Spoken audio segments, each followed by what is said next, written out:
বিসমিল্লাহির রহমানির রহিম। পবিত্র জুম্মার নামাজ পড়ে মসজিদ থেকে বের হলাম। আসলে একটি কথা মনে পড়লো যে আসলে এই মসজিদে নামাজ পড়তে আসে, আসলে আমরা অনেক সময় দেখছি যে বিগত সময় কিন্তু পুলিশ পাহারায় নামাজ পড়তে হয়েছে। আর এখন বাংলাদেশের কোথাও কিন্তু পুলিশ লাগে না, এখন আমরাই নিজেরাই পুলিশ হয়ে মসজিদে নামাজ পড়তে আছি। দেখতে পেলেন দর্শক, যদি ভিডিওটা ভালো লাগে অবশ্যই আমার সাথে থাকবেন। কিসের মিষ্টি এটা? মিলাদের তোবারক মিষ্টি। ধন্যবাদ। আসসালামু আলাইকুম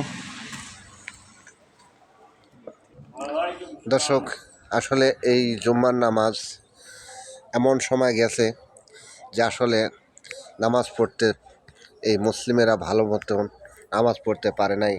এমনও সময় দেখা গেছে এই মসজিদের দরজায় আসলে পুলিশ খাড়া হয়ে আসছে, কিন্তু এমনভাবে নামাজ পড়ে গেছে যে মানুষের বাক স্বাধীনতা কেড়ে নেওয়ার মতন হয়েছিল। আর এখন বাংলাদেশে আনাচে কানাচে কোনো মসজিদে কোনো পুলিশ প্রশাসন নিরাপত্তার জন্য লাগে না।